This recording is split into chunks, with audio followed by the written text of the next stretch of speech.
Even when we're in good times, managing a restaurant is tough. Profit margins are so slim that any small change in the price of supplies, wages, or operational costs can put even the finest of establishments in the red. In recent years, several chains have been coping with rising food prices, declining foot traffic, and higher taxes. And the downturn now unfolding in the industry has shown that even the most established brands can go from heaven to hell with shocking speed. In this highly competitive environment, many companies that are barely afloat may sink before we even notice. That's why today we've compiled several restaurant chains that are in deep trouble and may close their doors for good in the next few months. Without further ado, here are 15 fast food chains that are seriously struggling right now. 1. Jack in the Box. Founded in 1951, Jack in the Box has faced rough times before. In the 80s, it was sued for selling horse meat and labeling it as beef. In 1993, the chain was responsible for a food poisoning outbreak that left over 700 people sick and victimized 4 children. That was almost the end for Jack in the Box.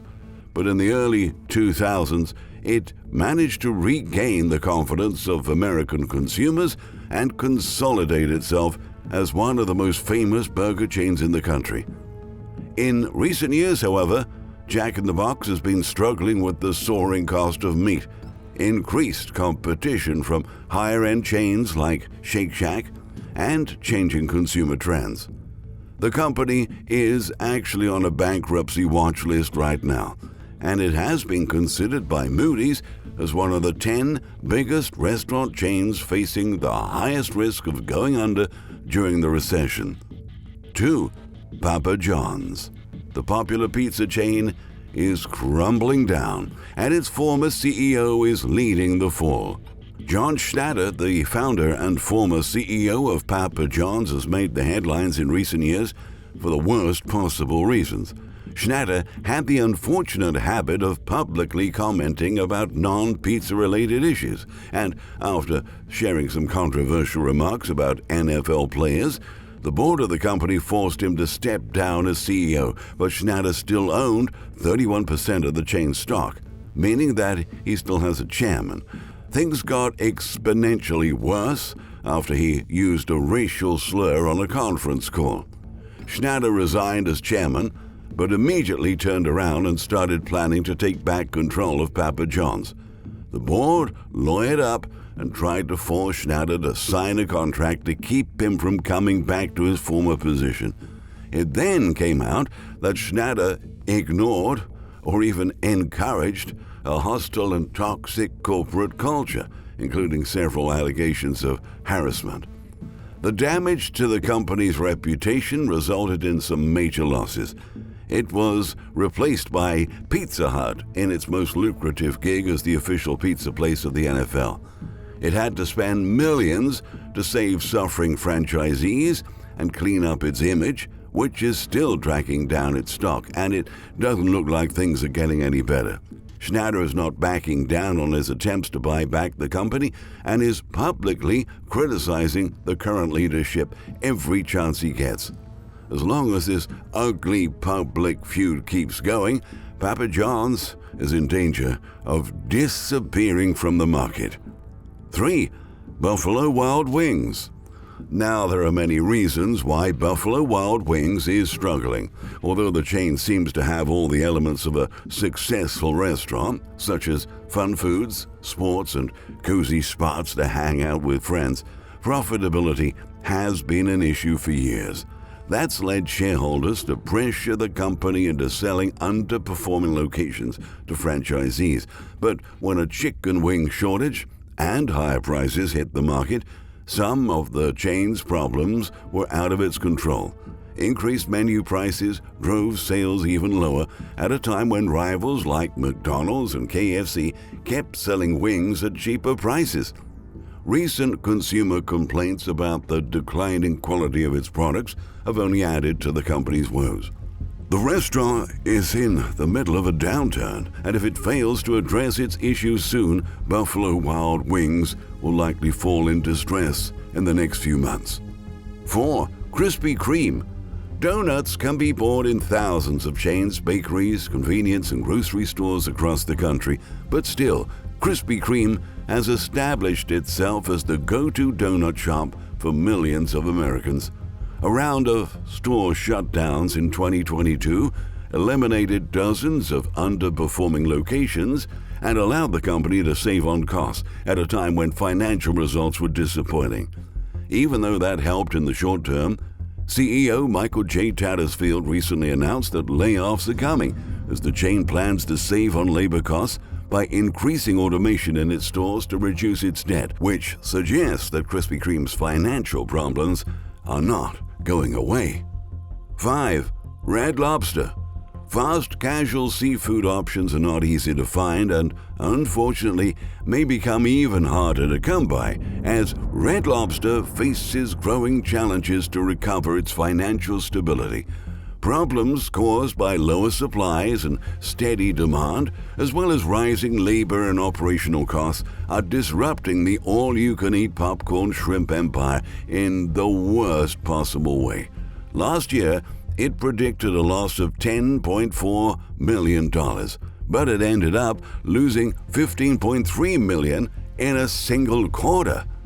Thai Union Group, who bought the chain in 2020, is trying to improve the restaurant's menu to keep up with consumer trends, but about 100 Red Lobster locations are at risk of being shuttered because they are, quote, no longer viable for Red Lobster, according to the company's executives. 6. Sizzler. A combination of buffet restaurant and steakhouse, Sizzler built a huge customer base over the years due to the great variety of dishes it offers. With signature items like garlic cheese toast, massive platters of fried shrimp, and an abundant salad bar with a sundae station, soup options, and a taco bar, it became a favorite for many American families. However, its mid-20th century dining concept is losing relevance amongst millennials and Generation Z. Facing mounting difficulties since the pandemic, Sizzler filed for bankruptcy and closed 70 locations. Today, there are only 80 restaurants left, and poor earnings results indicate that more closings may be on the horizon. 7. Taco Bueno. According to Mash.com, Taco Bueno has fallen victim to a truly strange trend in the food industry, the so-called tacopocalypse. That started when major investment companies saw the potential of taco joints and started pouring money into them in 2014. Rusty Taco was bought by Buffalo Wild Wings, which in turn was snapped up by Arby's. California's Del Taco was bought by an investment firm that promptly launched an IPO with a NASDAQ stock symbol TACO. Taco Bueno was bought by a middle-market Dallas firm that aimed to transform the company into Taco Bell's biggest competition. However, not that long after the purchase, things started to fall off the track. While Del Taco managed to position itself between Chipotle and Taco Bell, Taco Bueno went broke and declared Chapter 11. This was rescued by Sun Holdings, a major national franchising company, which paid off its debt and gave it a new round of funding. But the truth is that it doesn't seem like Taco Bueno has a future ahead because its new owner isn't making enough money to cover the acquisition and its investment, and the taco business surely looks saturated at this point. 8. Qdoba. Just a few years back, Qdoba was making fun of Chipotle for its free guac day by delivering truckloads of avocados to the stores of its main competitor as a reminder that it always offers free guac for customers. While that was certainly a funny marketing stunt, it wasn't that great for the chain's bottom line. With the cost of avocados shooting up in recent years, Qdoba has actually been losing money for providing the dish as an entree at no cost to consumers.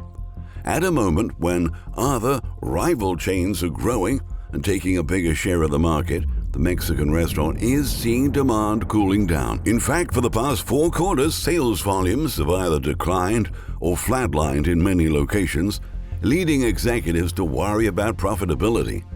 In 2017, owner Jack in the Box sold Qdoba to Apollo Management for $305 million. The new owner is known for turning around distressed assets, sometimes with leveraged buyouts. The main problem is the chain is not meeting the expected financial results, and given that the cost of many key ingredients such as corn, flour, cheese, rice, and meat is still rising, the restaurant's profit margins are thinning out, and its presence in the market is becoming redundant. For that reason, credit rating firm Moody's Analytics says that if the chain falls into stress in the months ahead, we will probably see its doors closing for good after 28 years in the market. 9. Blimpie. Blimpie once was one of the dominant sandwich chains in the U.S. Its rapid expansion during the 80s and 90s was actually the start of the company's problems. Many operators didn't meet the chain's quality standards and were not financially sound. With other sandwich shops like Subway and Jimmy John's gaining popularity, Blimpie lost air. From 2002 to 2011, the company closed more than 1,000 locations, and it seems that conditions have not improved since then. At least another 500 stores have been closed in recent years, and its latest earnings report suggests that the bleeding hasn't been stemmed yet. Falling sales and depressed revenue, just a few signs that Blimpie is in trouble. For now, it's still hanging on, but the restaurant is essentially facing the same issue its competitors do, without having any of their advantages. 10. Sonic DriveIn. The fast food chain's business model is being threatened by a shift in consumer spending and worsening economic conditions. Given that it's a drive-in, the restaurant is directly impacted by rising gas prices. When pump costs go up, visits to Sonic Drive-In tend to go down. On top of that, it competes with massive brands like McDonald's, Burger King, and Wendy's, so it's not hard to understand why the chain is struggling. Most of the growth recorded by the company since 2020 is linked to stock buybacks and sales of company-owned stores to franchisees. But in real terms, there's nothing else boosting Sonic's bottom line right now. In Q2, it reported its 8th straight quarter of declining sales. By the look of it, it won't take much for Sonic Drive-In to fall into trouble in the months ahead. 11. Noodles and Co. Now, Noodles and Co. started operating in the U.S. in 1995.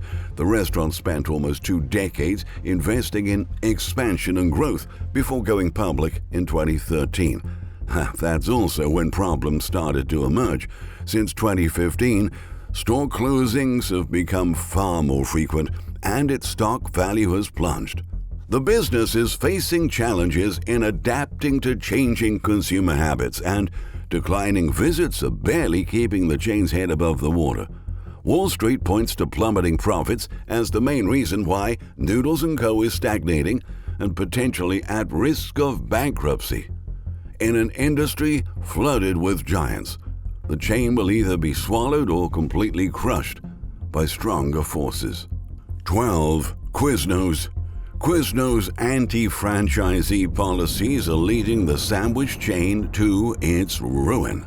For years, operators complained about minimal profits as Quiznos forced them to purchase supplies at inflated prices. A lawsuit was filed alleging fraud, saying Quiznos has slowly, methodically, and deliberately modified the business model to make it economically favorable to them to the detriment of the franchisees. That happened when Quiznos was in the middle of a buyout that ended up failing and pushed the company to file for Chapter 11 protection. High Bluff bought the business and reduced its store count to just 800 locations worldwide. The chain is now trying to survive in an extremely competitive space with the likes of Jersey Mike's, Firehouse Subs, Jimmy John's, and Subway, and there's great uncertainty whether the company will be able to make it through the recession or not. 13. Crystal.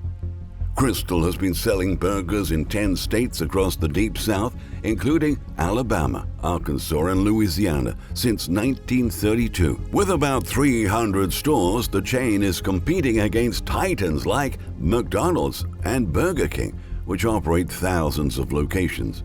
After sales collapsed by an average of 6.5% during 3 consecutive years, CEO Paul Macaluso came up with some bold strategies to boost sales. Crystal introduced their all-you-can-eat $5.99 burger and fries to increase visits and sales volumes, and while that did happen for a while, it actually ended up hurting the chain's bottom line and resulted in profit losses. To make things worse, given that many Crystal restaurants are more than 30 years old, much-needed renovations will cost the company millions of dollars and may not even be completed depending on the financial health of its stores. 14. CiCi's. CiCi's, the chain known for its unlimited pizza buffet, is scrambling to keep its doors open in 2023. When former CEO Carl Wergler said goodbye to the business he opened in 2009, he explained why he thought CiCi's concept didn't work anymore. CiCi's concept is a high-volume business. Without the volume, it's impossible to keep up with rising costs such as labor and property taxes, he highlighted. The initiatives brought on by new management, such as new logos, menu changes, different layout, will probably not be enough to save the business as CiCi's restaurants keep disappearing as rent goes up and minimum wage increases happen as well. In 2018, CiCi's had more than 430 locations across 32 states. Currently, the CiCi's website lists only 278 locations in 20 states. 15. Boston Market. When Boston Market began operating in 1990, it differentiated itself from other restaurants due to its expertise in rotisserie and its fast and easy model. Consumers could also buy already made sides and dinners. The concept grew Boston Market to more than 1,100 locations across the U.S. at its peak. But then, retailers introduced ready-to-eat rotisserie at their stores and started offering lower prices, which led Boston Market to file for bankruptcy for the first time. Today, it's owned by Sun Capital, and the store count has dropped in half. So far, it hasn't found a new competitive edge to attract new customers. Instead, it's been fading into the background and slowly perishing. If your favorite chain has made it to our list today, now it's time to visit that restaurant before doors close for good. Conditions can abruptly change in the restaurant industry, and a single failure in strategy can lead to the demise of a brand that took decades to be built. With a recession at our door, the fight for survival will intensify, and only the most apt will stay in business. Thank you for watching.